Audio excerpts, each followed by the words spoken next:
hope you're doing well. I'm doing quite well. Still having visits to the hospital, still having dressings changed every 2 days, and still got a tube inside. I don't know if that's affected this voice, but we've got it a bit better now, hopefully. Okay, so what are we on today? It's been a little while, hasn't it, since I've been recording something, but I want to do something a bit serious and something that bothers me. And also, again, answer your question, why do you wear a hat? Because I've got a bald head, and when I take it off, it shines and it spoils the picture. I mean, my face doesn't do it much good either, but never mind, we won't worry about that. So, what we're going to talk about today is something that has been getting me down. Now, I know that a lot of people listen to this in many different countries, and not just in the UK. I mean, everywhere. But I'm going to stick with the UK because it's where I'm from, and this particular problem is not just a problem that's in the UK, but it's also all over Europe and probably worldwide where things are going wrong. Now, my question today is it time to break the two-party system? Now, I've been watching the decline of the UK, and from how I remembered it whilst I was growing up. And the UK, England, was a beautiful place. The values that we had in our culture and the pride that we had in our country, it's all gone. Nobody cares about anything or anybody. There's no pride in anything at all. And all the governments post the Thatcher years have been the most spineless, self-gratifying, corrupt, immoral leeches, and are all serving politicians and MPs with the same brush, because there are them who are all of above, and there are those who allow them to be. So think on. Now, they have no interest, none of them, in the common people. All they're interested in is fighting between the two parties, one-upmanship, or we're going to do this, and they never do anything. And we're stuck with this two-party system. It doesn't have to be that way. It really doesn't have to be that way. And it's down to you. You have a vote. And there's an election coming up. So I've been studying. Oh, just before that, the Prime Minister who's leading these morons, the MP leading the moron MPs, should be prosecuted for allowing it to go on, because it's criminal. Okay? Now, I am really getting tired. I mean, go through some of the things that are failing. I mean, there's so many things failing in England, apart from morality and lawlessness. But we'll go through it, a few of the things, just to set the scene. So, let's go to, first of all, the NHS. The NHS. Now, it gets billions and billions of pounds, and it spends more money and pays more out to these stupid diversity managers and wasting resources.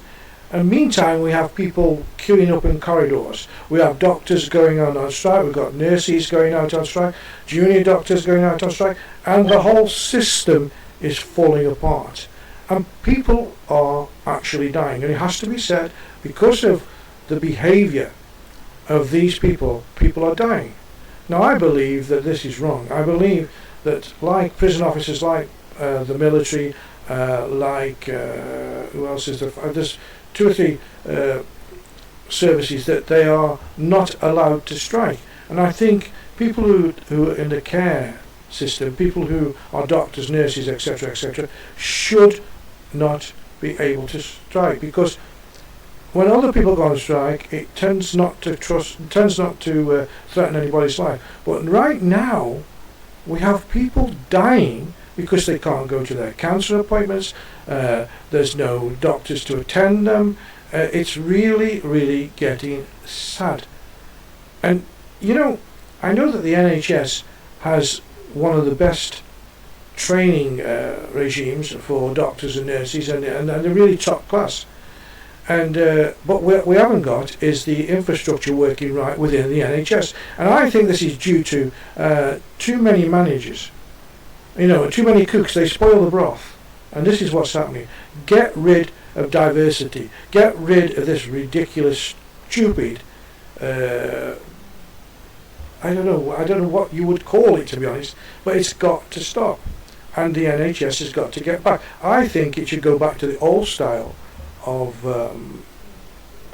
being run by the matrons on the ward, and then you have the staff nurse, and then I know it's all different now, but I'm sure there's ways where clinical people can make the decisions, not diversity managers and people worried about what people. When you're in pain and you want treatment, you don't care what they call you. Oh, if you don't use my pronouns, I'm not going to. Going to silly hospitals and saying, they give you a form, and it says on the form, which one of these genders are you? Listen, I'm totally anti-woke anyway. I don't care what anybody thinks, and maybe I can get cancelled, which you usually do cancel people like me, but I'm 70 years old. Who cares? I know there's men and women. How they live, how they, I have lots of people and lots of friends who are gay. They're gay, and they're my age gay. They're like normal people that live a different lifestyle. Not through choice, through most of them, and I do understand how it is. But all the screaming, and I want to be called this, and I want to be a dog, and I want to marry a tree, and I've just married my car. Totally ridiculous. Get rid of it. Let's get some sanity back. Anyway, that's the NHS for you, and that's what's going wrong there. Well, let's move on from the NHS to the next thing, which is this. This is really going crazy. Now, I don't know if any of you saw, but I think it's an island off Greece or off Italy, I'm not sure. The island inhabitants were about, I think 1,600 people lived on this island. In one day, 3,000 migrants turned up. I don't call them migrants, I call them invaders, and let's call them what they are, because they are. And they're getting more and more in the UK. There's criminals amongst them, there's radicals amongst them, there's people who want to do harm to people amongst them, there's people that are committing rape, they're fleeing charges in their own country. We don't know who they are, because they throw their papers in the sea where they get across, and there they are. Now, you have to understand that £8 million a day is being spent on these people. And it really made me feel angry that it's been spent on these people, because they shouldn't even be. I believe they're criminals. If I was to turn up at any of their countries without a passport, without anything, they just put me straight back on the plane. No rights. They'd probably lock me up first and then get rid of me. Okay, we're too soft. The UK is gone like jelly. They have no spine. The government, I've referred to the government, they're only in it for one thing, these governments. We need to break this two-party system. And I'll be coming to that as well. Okay, so, this is the next thing that needs to be tackled. The things that are going on. There's more things than I need about 5 hours to tell you what's going wrong. What else is going wrong in the country that we seem to not be able to get a grip of? Well, I'll tell you. This, knife crime. The lawlessness in the UK that I'm watching on the TV now, and I really don't watch a lot of mainstream TV because they don't give the full story. I look around and find the things that are happening, and then what I do is, you make your own synopsis. But knife crime and crime in general. Now, how dare the government or the police or whoever decided say, oh well, if it's under £1,000 or whatever, 500 or 100, we're not going to prosecute. A small shopkeeper whose living is, it's difficult enough to compete with the big shops, and they walk in and take what they want, bottles of wine, whatever it is. We have a let's talk about immigration, but in a better way. We have people who came in the 50s and 60s, and they made their life, they paid their tax, they made their business, they've educated their children, and for the most part they've assimilated to British society. These people are now suffering. These people are suffering exactly as anybody else, because it's their children who can't get a place, or they can't get a doctor's appointments. They're suffering just as much as anybody else. So think of people. It's not all about white people. It's about British people, people who've worked, paid into the system and done well. And now you're giving £8 million a day to freeloaders who've paid nothing and probably never will. And again, it's down to this government, or any of the governments, I don't care if it's Starmer or Sunak or whoever it is, they cannot solve the problem because they haven't got the will or the backbone to do it. So, that's another thing. Now, again, another stupidity that is getting to me, and it is getting to me, I'll probably tell by the tone of my voice, is this. I see things like this, and this idiot man, woman, thing, whatever it is, I don't know what his pronouns are or whatever, has got a group of young kids there copying off him, and I don't let you hear the sound because he's talking absolute rubbish, saying that we're all this, we're all that, we're trees, we're there. It's complete rubbish. And this wokeness, is freedom of speech has to come back. Freedom to say what you think has to come back. The cancel culture has to stop. If you don't like it, don't listen. And if you object to it, object in a way, and your personal way, and then people who have respect will stop doing the wrong thing. But I think that the whole world has gone mad. Totally mad. We've got these zombies walking around. Don't stop oil and all the rest of it, and and Sadiq Khan in England, who's destroying people's lives in London for money. It's got to stop. And again, it doesn't matter whether it's Labour or Conservative. It's finished. Those two parties need to be finished, and it's in your hands to do it. So, I mean, I can't put you the sound on this because all these people are screaming like little children and talking complete and utter rubbish. I think they've got mental health problems. There's something wrong with people that behave in this way. It's just gone too far. There's no rules in society now, no proper rules, and these people seem to break every rule that there ever was. Anyway, I could go on and on and on. But what I'm trying to do, I'm trying to build up to what I think and who I think should run the country, and it's in your hands to do it. And I'm not doing a party political broadcast. I'm doing this because I believe it to be true. Okay? So, oops, what's that? Sorry. We're not starting the show again, don't worry. Press the wrong button. Don't forget, it's only me that does all that. There are always things to do. I'm old, so forgive me. So, as I said at the beginning of the programme, I've seen the decline of the UK, and the country has become a shameful place, to say the very least.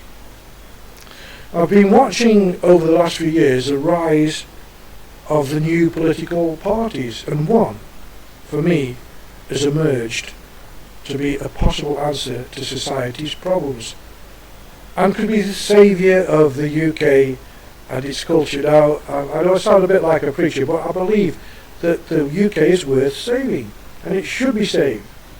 The party I refer to was born from the Brexit Party, which was formed and led by Nigel Farage. Now, the party received enough backing for the ordinary people of the UK to force the serving government to leave the EU. I still think that was a good decision. The only problem is that the governments, the same two-party system governments, or the government of the time, the Conservatives, don't want to leave. There's so many people, Ramonas, and so many in the bureaucratic jobs that they're going to make it so difficult to do anything. And it's proven and tested. But nothing's changed. We should leave the European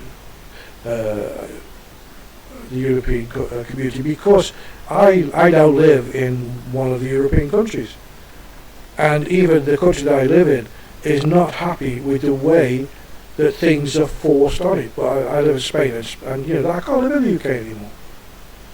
I can't live in the UK when these governments are on about now. They're trying to get money from anywhere and everywhere, and you know where it's coming from? It's coming from the normal people like you and me, who are on limited budgets. They get salaries, they pay mortgages, but now you've got to pay ULEV charges for your cars, they want you to go green, they're all pushing electric cars when everybody knows that hydrogen cars are the way out. Well, why aren't they pushing them? Something behind that, but that's another show. But it's getting totally ridiculous. So Nigel Farage, he had success, and he took a step back, and he became the honorary president, handing over control to a new leader called Richard Tice, who then renamed the party the Reform Party. Now this is the party that I'm referring to. I've read their manifesto, and I suggest some of you should get on their website. I'll give you the website later. You can get on their website and read what they say, and believe me, they are going to, what it says on the box, they're going to reform the UK if they can. But the only people that can put them there is you. So let's have a little look at the people who are involved, because this isn't a party of right-wing, white, privileged, as you might put it. They're right-wing, yes, but they're not right-wing in the sense that they don't like anybody who's left-wing or whatever. They're right-wing to the extent they didn't need to be. So who would you vote for? Would you vote for? Let's have a look at it. Let's get rid of this person. Where are they? Yeah, get rid of that person, shall we? I'd say, who would you vote for? Well, let's start off with the leader of this party, and that's Richard Tice. That's him there. Now, Richard Tice and some of the key members of the party who I believe can save the UK. I want to just go through a few of them. Well, there's very many ex-politicians and businessmen and people who've lived a normal life, and had to work their way through things and understand the population, and Richard Tice does. Okay, his name is Richard James Sunley Tice. I don't suppose he'll like me saying that. He's a multi-millionaire, British businessman, and he's right-wing, yes, politician. He was the leader of the Reform Party, or is leader of the Reform Party, and has been since the 6th of March 2021. His background is basically he's a CEO. He was the CEO, or still is, I don't know, of a real estate group called GLS Holdings from 2010 to 2014, and after which he became the CEO of the property asset management group Quidnet Capital LLP. He's September the 13th is his birthday, same day as my sister actually, and he was born in 1964. That makes him 59 years old. So he's not an old fuddy-duddy, and he's worked his way up, and that's what he did. He was educated in Uppingham School, and he went to the University of Salford.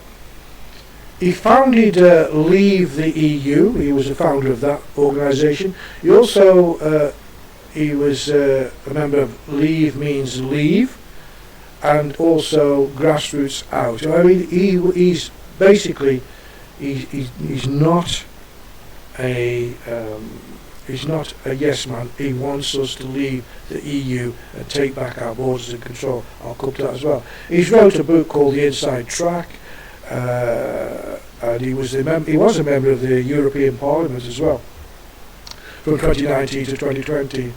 And he's also, and I suggest, if you listen in the UK, which I hope you are, go to on Sunday mornings, and he's on Talk TV, and you must watch him. He talks a lot of sense. But that's the leader. Now let's have a look, shall we, at the deputy. Let's get this thing right there. The deputy leader. Okay.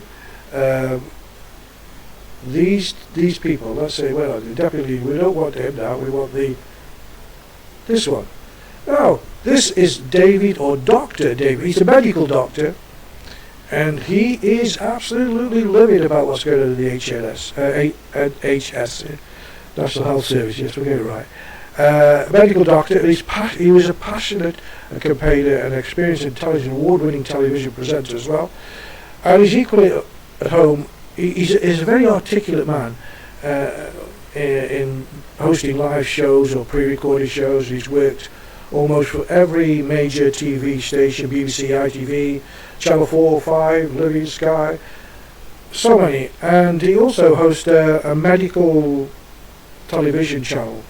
And he's an extremely accomplished speaker, and he's worked around the globe, and he's been about, and he's seen life again.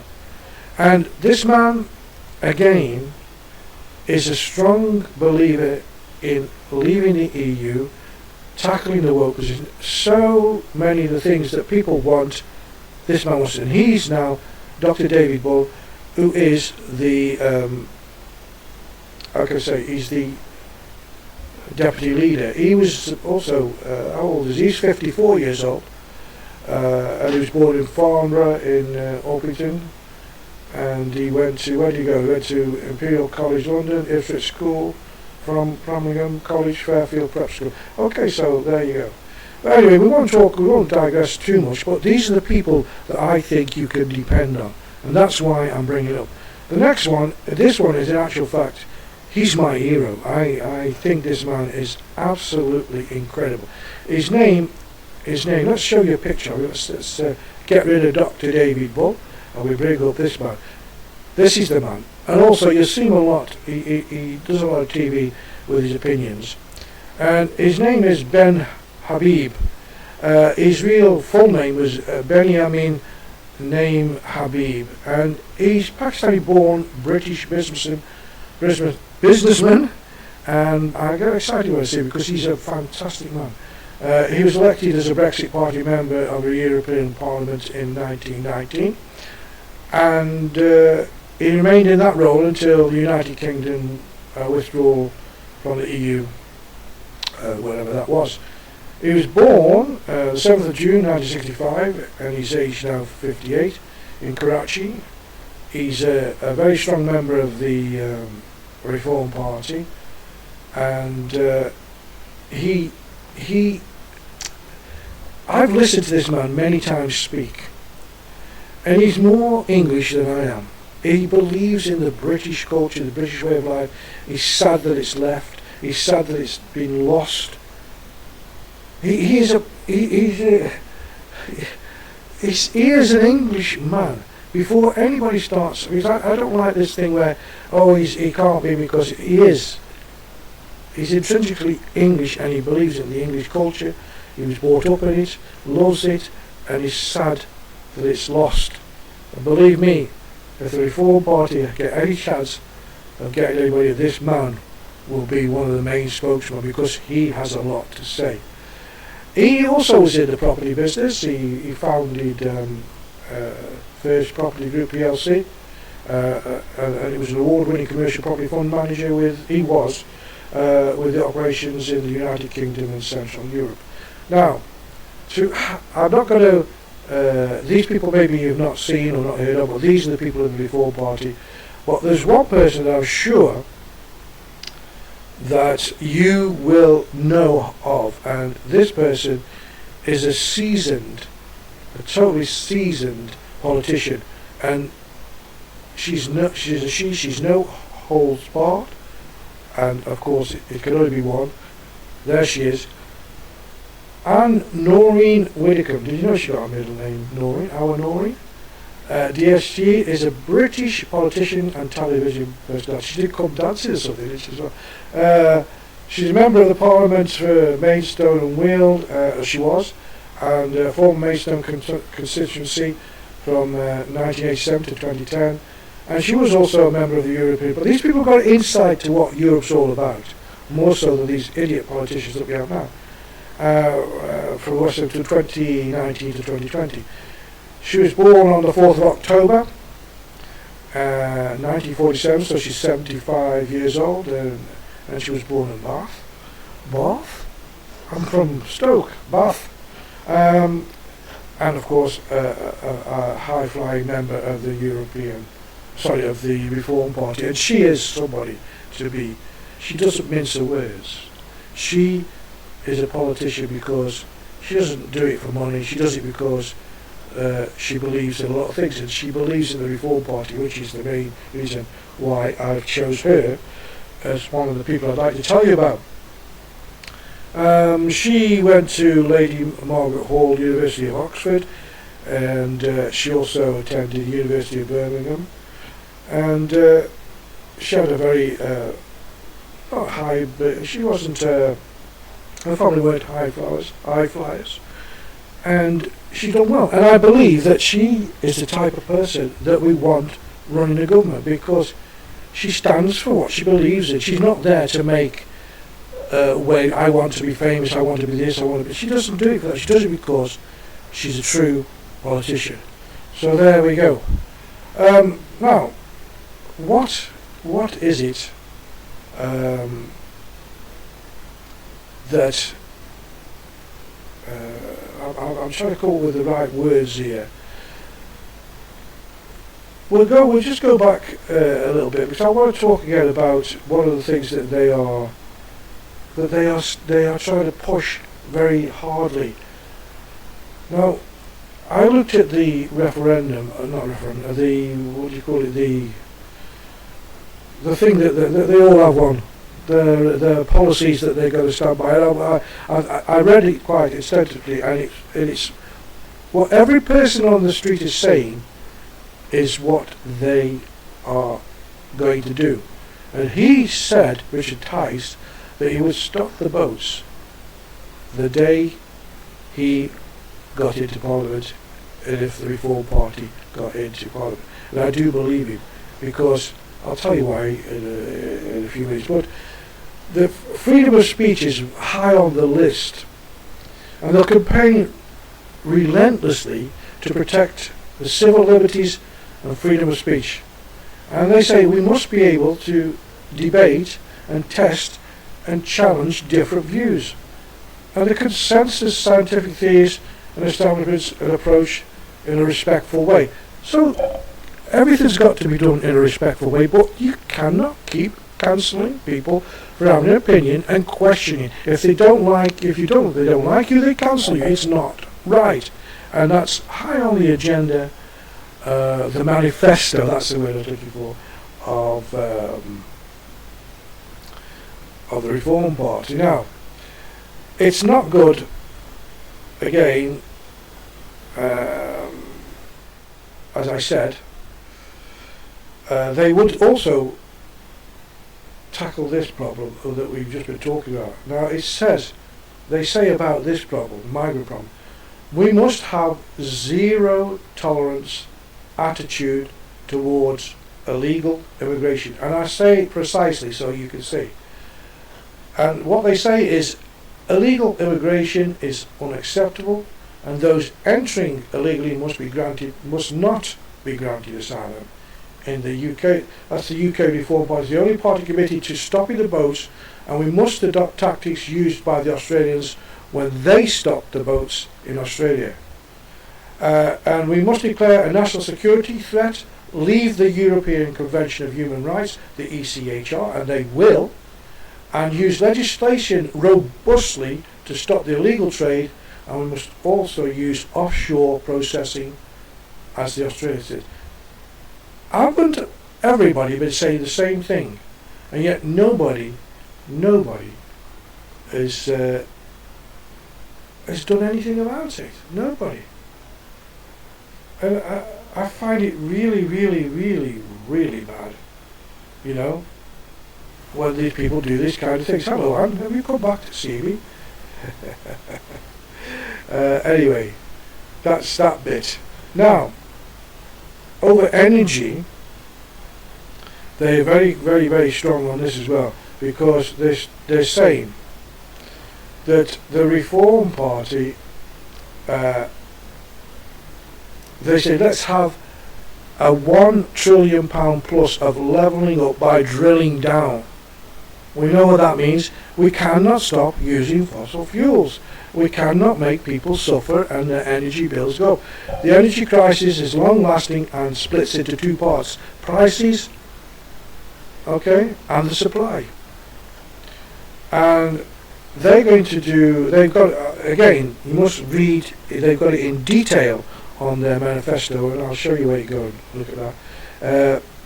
a global. They've got. They're going to fight about this global energy war, and it's on their website. But they check it because they're really going to do. They're not going to let people suffer and freeze. They're not going to stop fossil fuels. They're going to do things in a correct manner. They're not against global change and global climate change. They're not against it.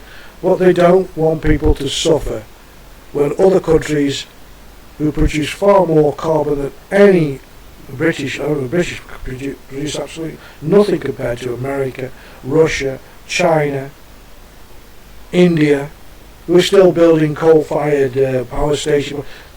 They will tackle the problem, but whilst the problem is being tackled, they're not going to let people suffer, and that's a good thing. And so they're going to fight against the Westminster net zero plans, which is already, according to the Reform Party, it's already sending jobs and money overseas and making everybody here net poorer and net colder. And they're going to stop, and I believe this is a good thing, no more expensive subsidies for renewables. They must stand on their own feet. Okay?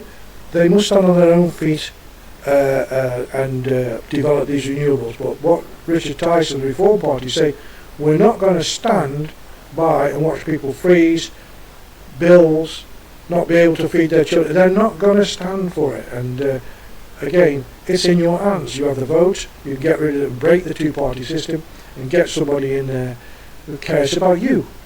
Now, just now, I'll give it you now. If you've got a pen and paper, I'll give you again later. Go and read their manifesto. Go to www.reformparty.uk and //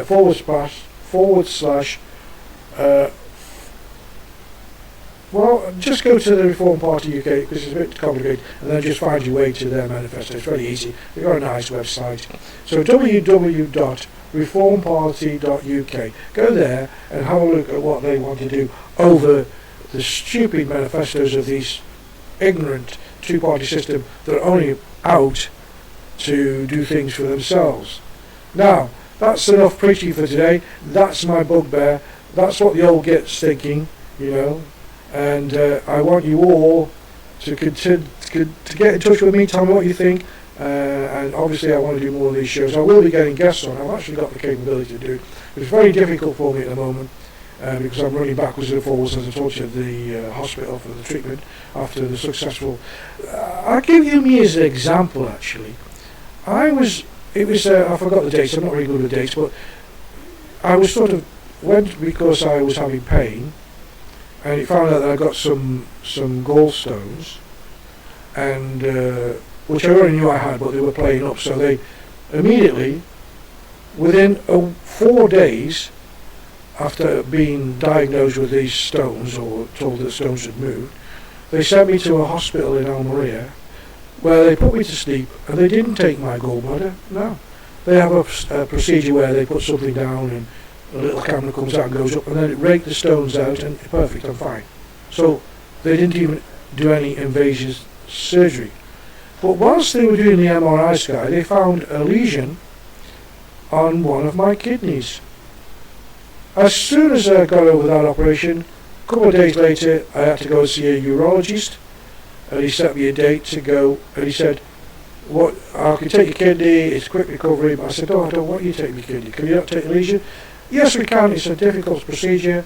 It takes a long time for your recovery, but we can still save the kidney.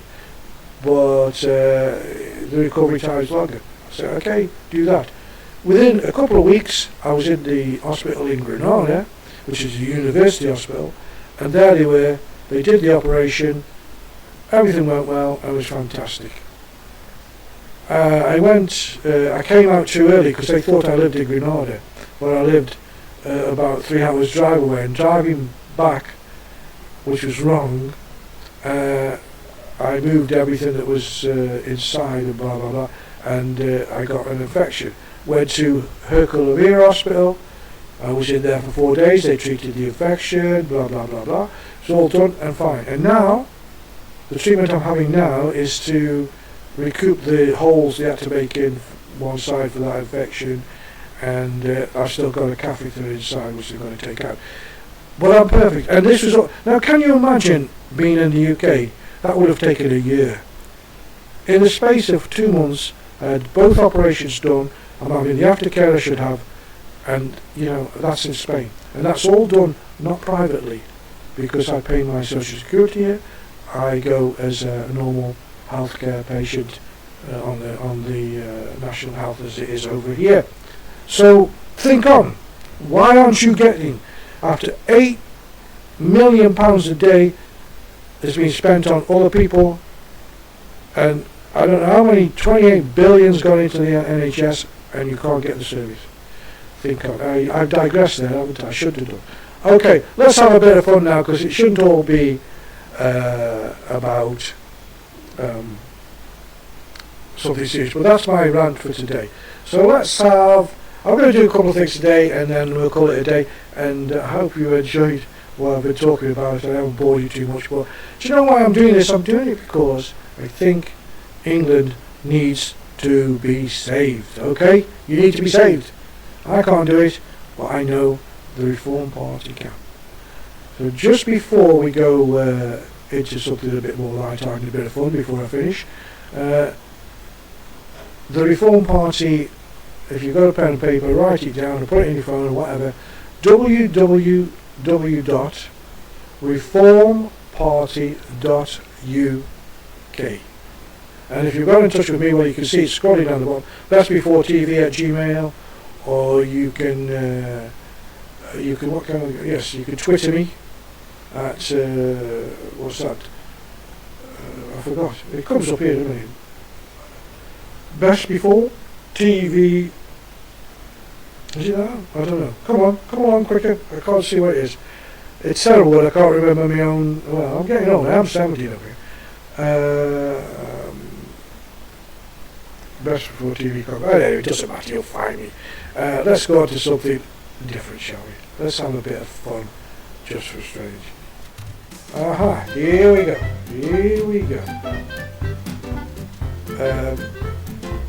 There's a bit of music this somewhere.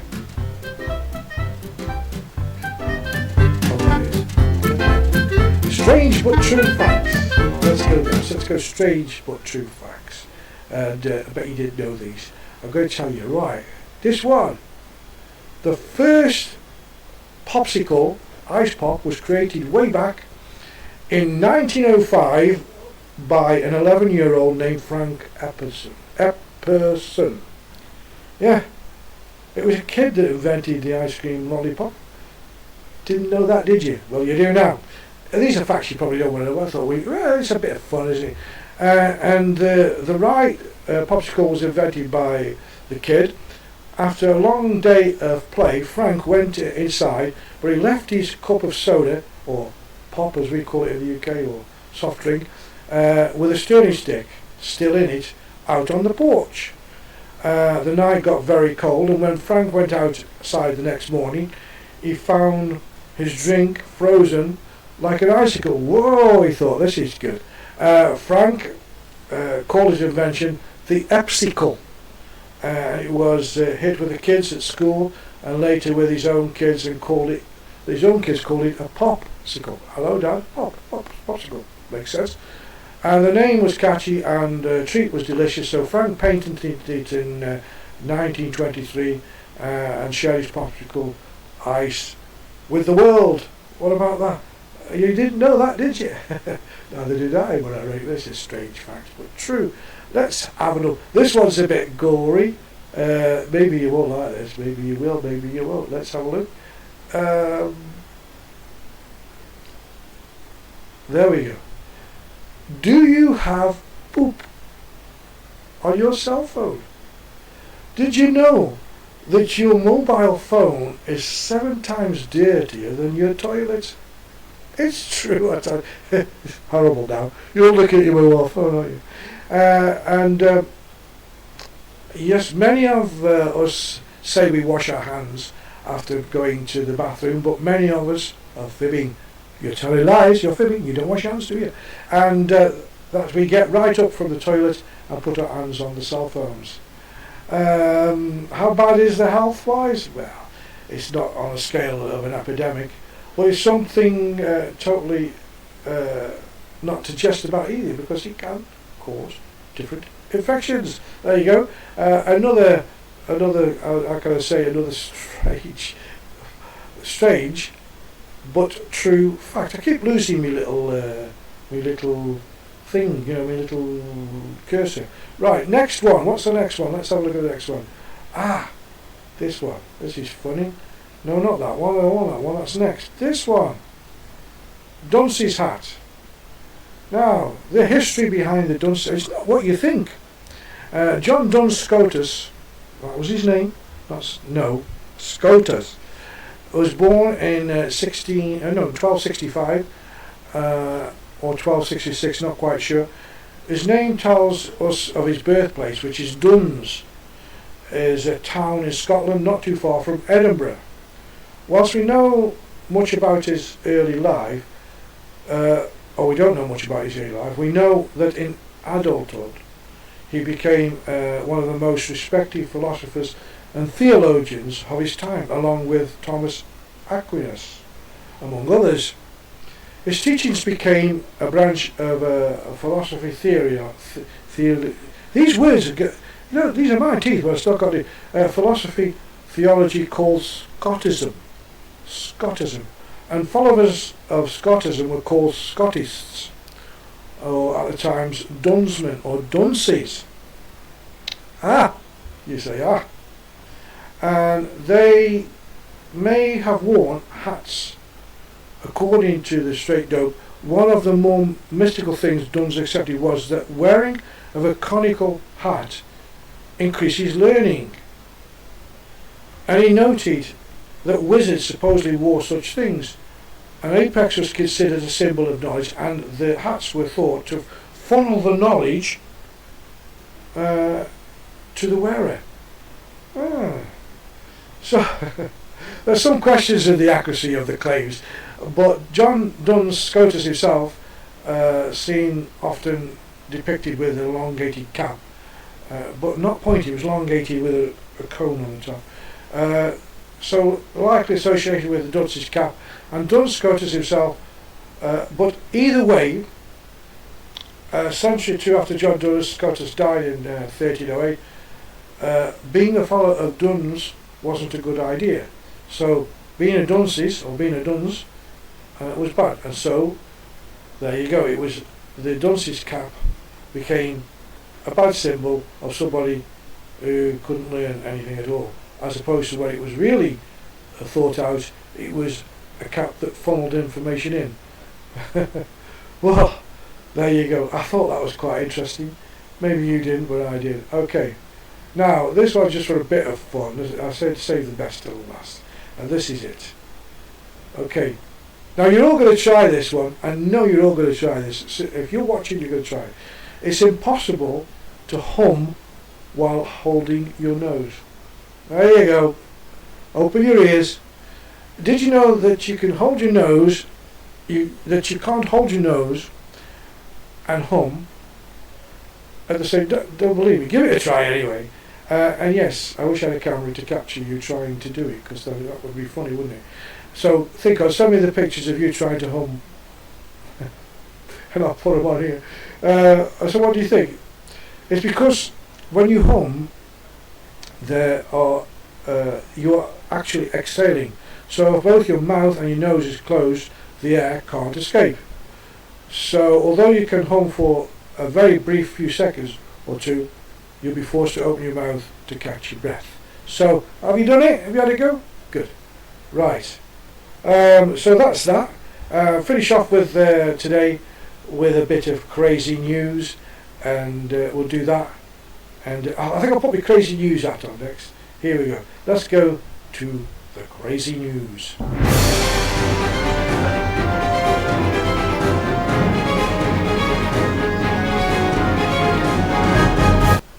Here we go, I'm back.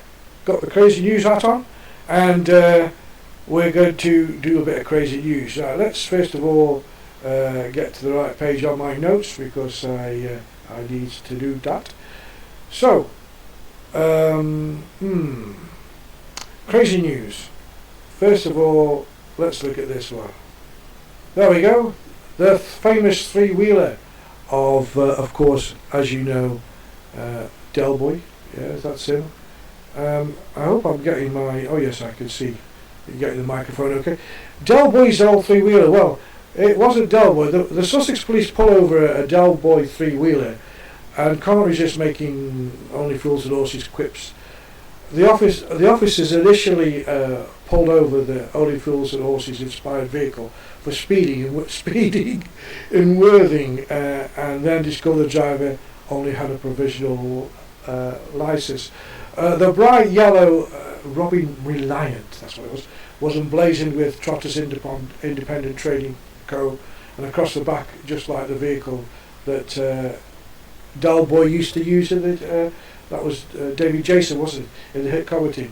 And you remember the famous saying, "This time next year we'll be millionaires." Well, I'm afraid for this guy, not when you stop doing 43 in a 30 and only have a provisional license. You plonker, Rodney. Okay, so that's my first item in crazy news. Now we've got some more crazy news as well. Let's do it properly. Let's do it badly. Here we go. Get rid of that, and here we come. Oh, got rid of me. I'm here. Now, what's this, you might ask? Well, a lorry driver has been jailed after police seized £70,000 in a criminal cache disguised as his sandwiches.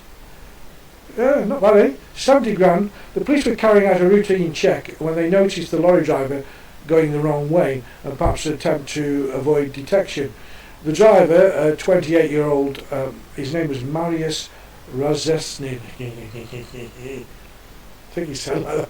He was arrested on suspicion of money laundering after the police found a bag in his cab containing a packet which contained, supposed to contain his sandwiches according to what he was saying, but it had got £70,000 instead.